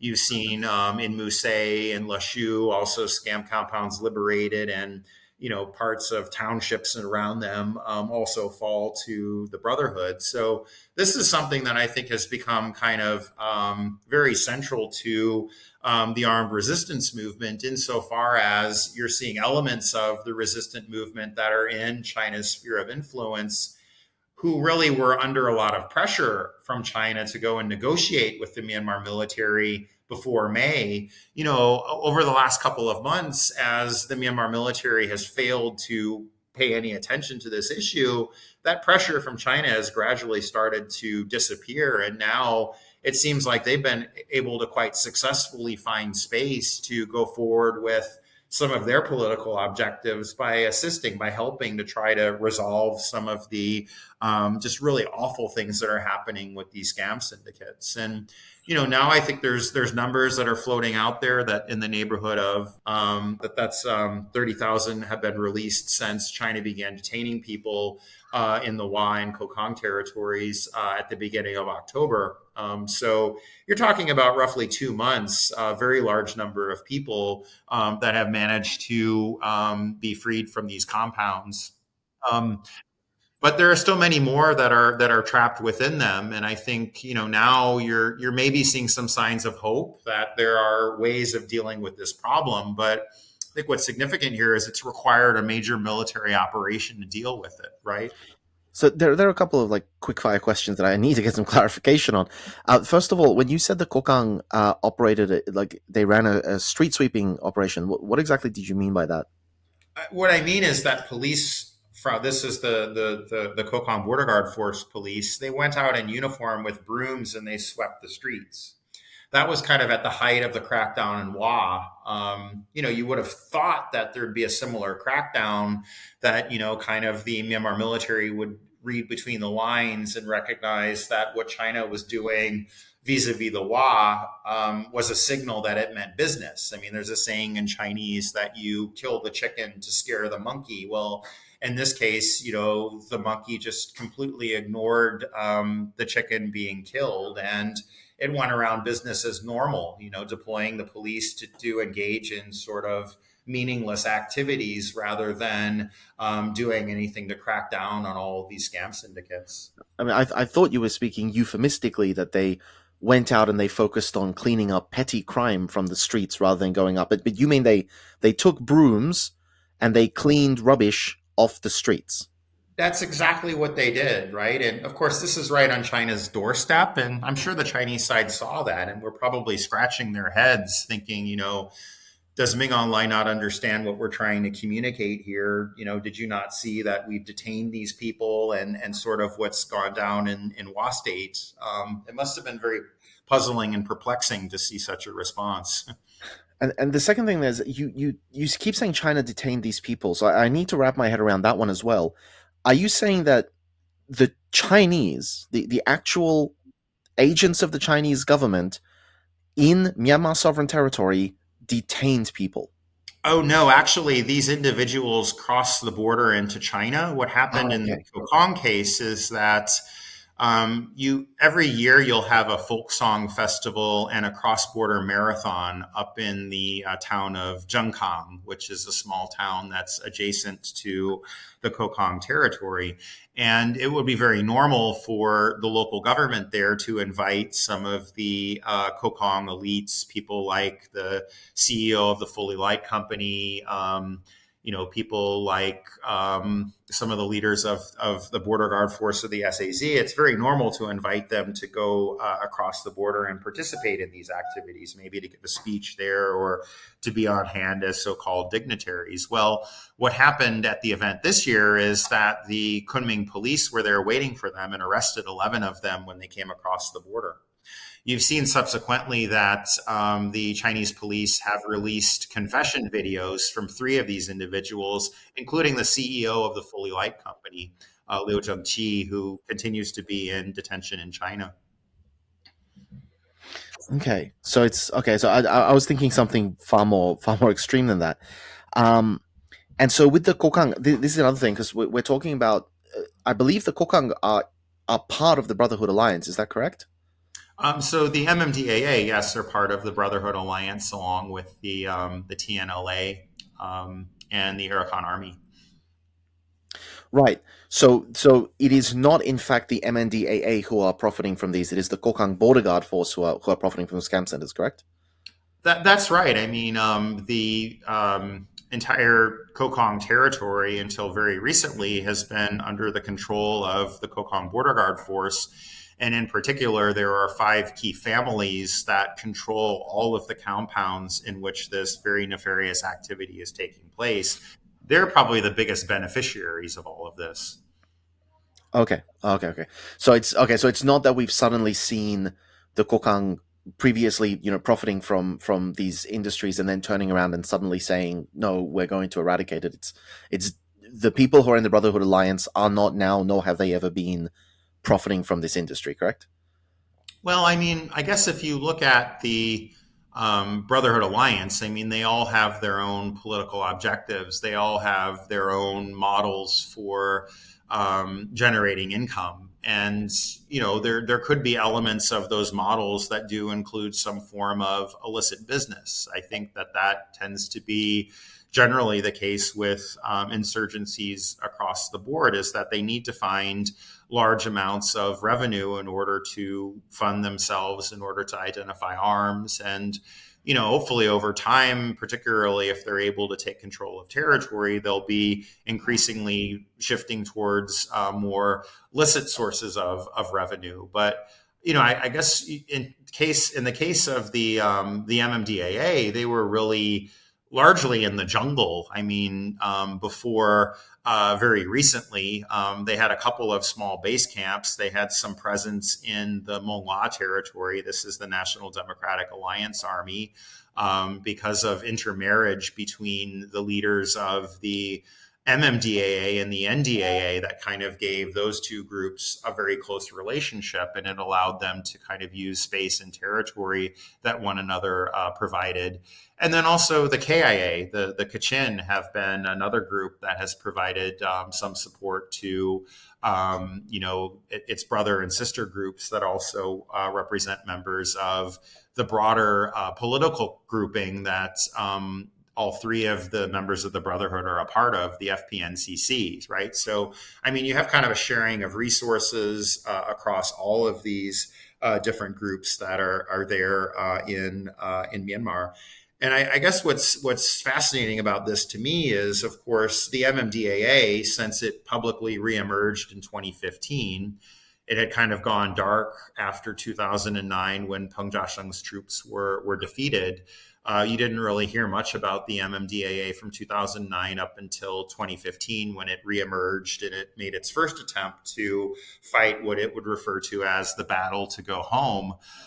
It was not successful. It's subsequently tried again a couple more times since 2015, but this time you've seen them adopt a very different approach. And I think you've really seen all of these armed groups, the Brotherhood in particular, adopt quite a different approach since the military coup, where, you know, for example, in the case of the MMDAA, they're very quickly rebranding themselves, right? I mean, the MMDAA is shifting from being just a Chinese-speaking, you know, Kokong ethnic armed organization with a very narrow objective of recovering the Kokong territory, into a group which is now very active in supporting People's Defense Forces, which is building its own multilingual brigade, this Brigade 611 that it's trained and developed since the coup, which is Burma speaking, and which involves a lot of Myanmar youths, Shan youths, people of many different backgrounds from all across the country. And you're seeing the MMDAA kind of take on more of an inclusive narrative about itself. You're also seeing the MMDAA become very vocal about the objective of taking down military dictatorship. And then also it's become quite vocal really over the last couple of months about the Myanmar military's involvement in drugs, the Myanmar military's involvement in the scam centers, in illicit gambling and other things. And you saw kind of in the weeks leading up to 1027 where the MMDAA started publicly referring to the Myanmar military not as the Myanmar military coup regime, which it had started to use that language a few months after the coup, but now as Ming Online's drug army. And that's actually how the MMDAA started describing the Myanmar army a few weeks before this operation was launched. And then so, the operation itself, and this is something that the Brotherhood did jointly, it was announced with two objectives. One was crack down on the scam centers, sort of instrumentalizing, I guess, the Myanmar military's governance failure. Okay, well, you failed. Now it's time for the Brotherhood to give this a try. Let's see if we can kind of come in and deal with this issue. And then secondly, taking down the military dictatorship. So in that regard, you've kind of seen the Brotherhood align itself much more with the Spring Revolution in terms of its objective in announcing this Operation 1027. Oh, wow, that's incredible. So the tide is definitely turning. What do you think is the future here? Do you anticipate that a democratic success in Myanmar is going to lead to the eradication of these centers, or is your organization or other organizations preparing for alternative approaches, assuming that the areas in which these scam centers currently operate are not going to be fully liberated from the powerful armed groups that that currently profit from them? What's the plan for the future with regards to these? Well, I think what's fascinating here about what has happened since Operation 1027 is that, one, you've seen the Brotherhood and aligned PDFs be remarkably successful, right? I mean, they've taken over 150 posts.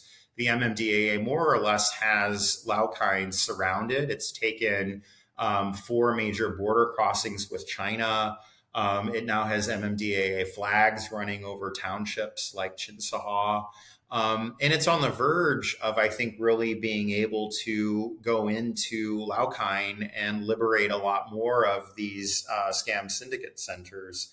Now, of course, at the same time, you've seen the Chinese government use the leverage that the operation and that the Brotherhood has given it over the military. I mean, it should now be very clear to the Myanmar military of the intention here of cracking down on these criminal syndicates. And interestingly, what you've seen happen is that Ming Online, once he's been brought to his knees, is actually now actively involved in tearing down the very border guard force that he himself created, right? So not long after this operation, the Chinese side issued arrest warrants for Ming Xuetang and 3 other members of the Ming family, noting that already one of the members of that family, this is Ming Xuetang's son-in-law, is in custody in China and has issued one of these confession videos. But Ming is the one who is responsible again for that massacre. After the Chinese side issued this arrest warrant, it was actually the military regime itself which went in, it arrested these individuals. And according to what the MMDAA says, it was the military that executed Ming Xuetang. Of course, the official statement that the military has put out on this is that he committed suicide as the Myanmar military was trying to go in and capture him. But you've also seen the Myanmar military replace the head of the Kokong SAZ with directly with a military officer, and take over the leadership and management directly of that territory. So, effectively speaking, here, I mean, what the operation has done and what the Chinese pressure has done is it's forced the Myanmar army to take down its own border guard force in Kokong. And of course, the battle there is not over, right? I mean, it's said that the founder of the border guard force, Bai Suo-chung, is still at this time on December 1st present in Kokong, and that he has roughly 2,000 troops there that are protecting what remains of some of the scam syndicates and protecting kind of the position of the border guard force and of the Myanmar military there inside of the Kokong territory. But you have started now to see the military, go after its own border guard force and deal with some of these issues.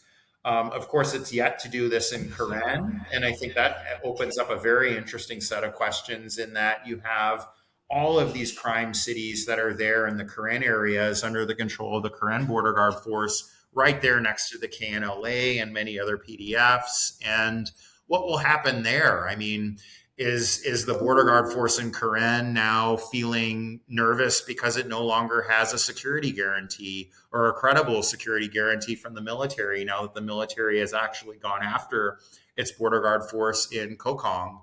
Will the Karen Border Guard Force think of defecting? Will it think of reforming? Will it think of opening up the doors of these compounds and cutting off the relationships with these criminal groups?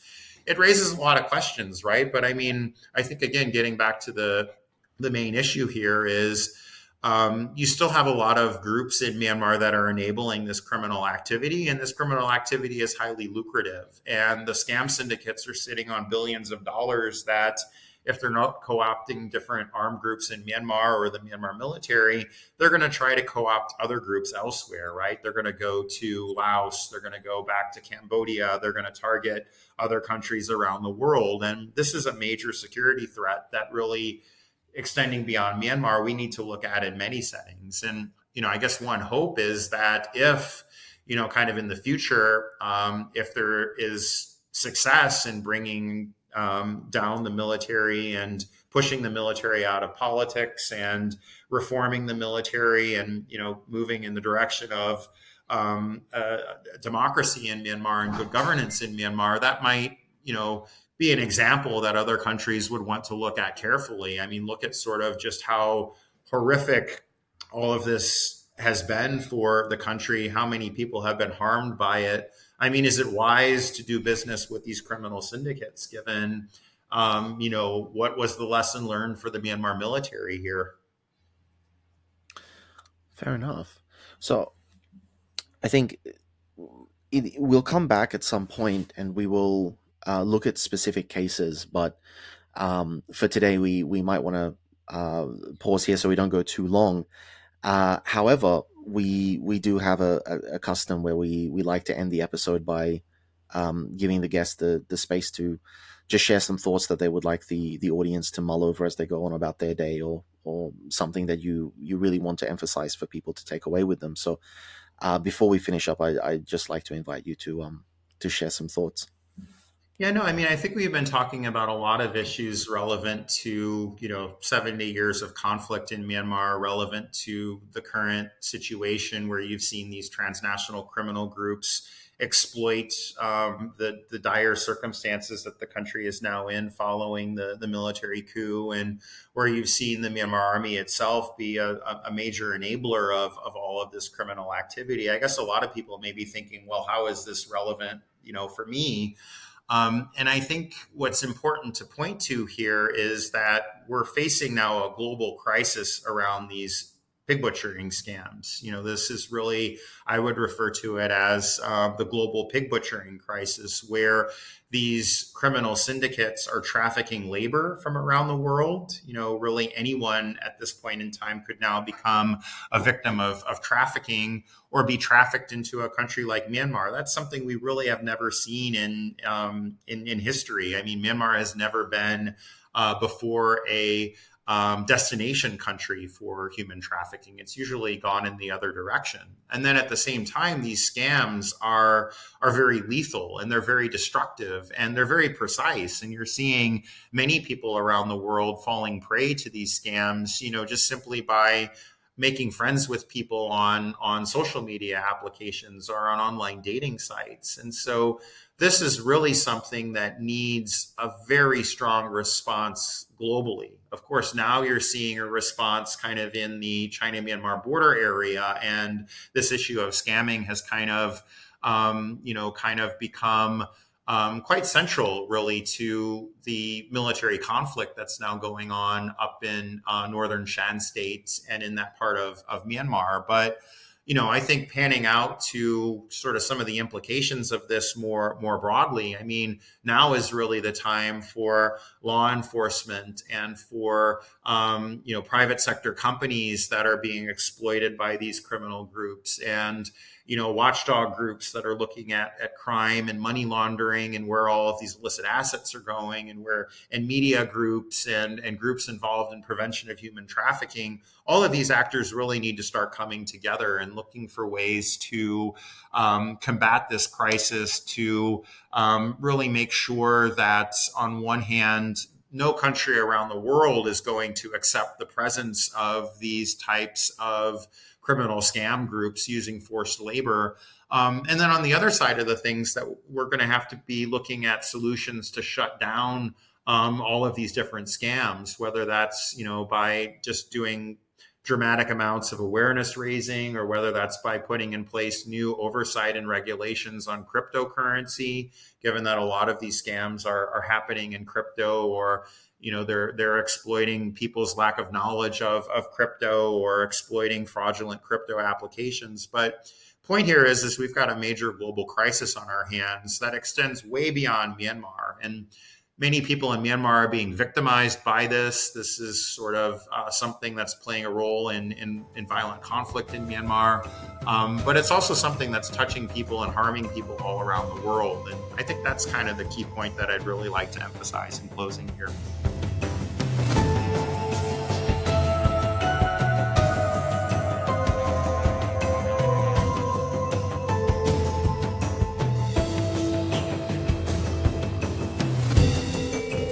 Many listeners know that in addition to running these podcast episodes, we also run a nonprofit, Better Burma, which carries out humanitarian projects across Myanmar.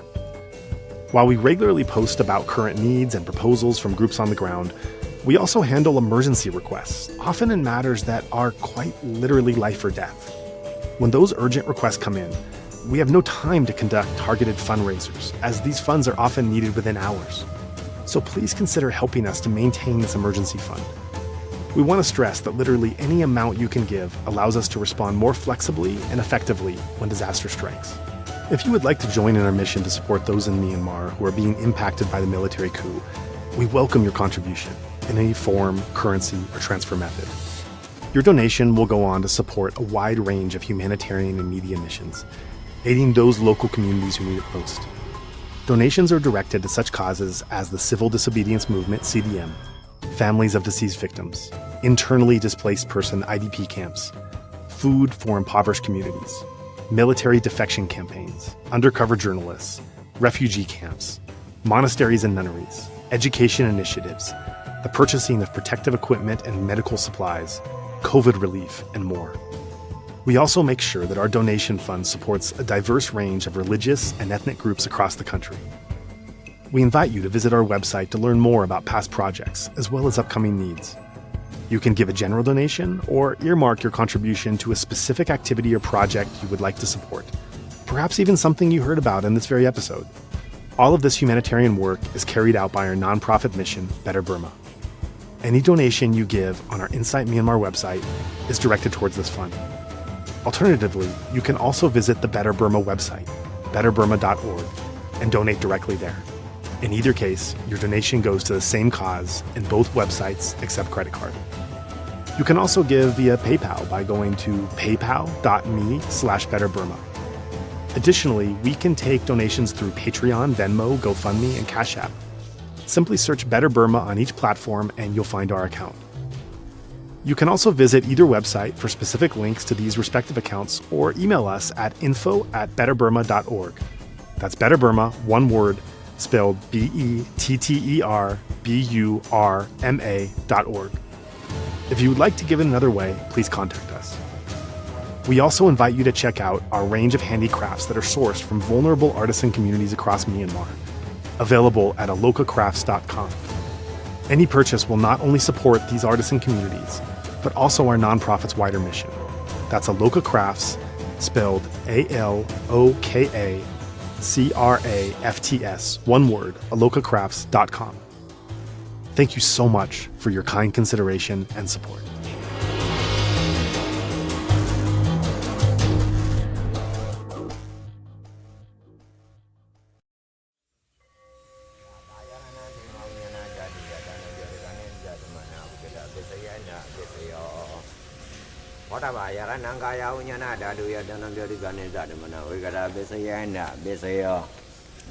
Oba yarananda dayananga yaranaya dayanam boda yaranam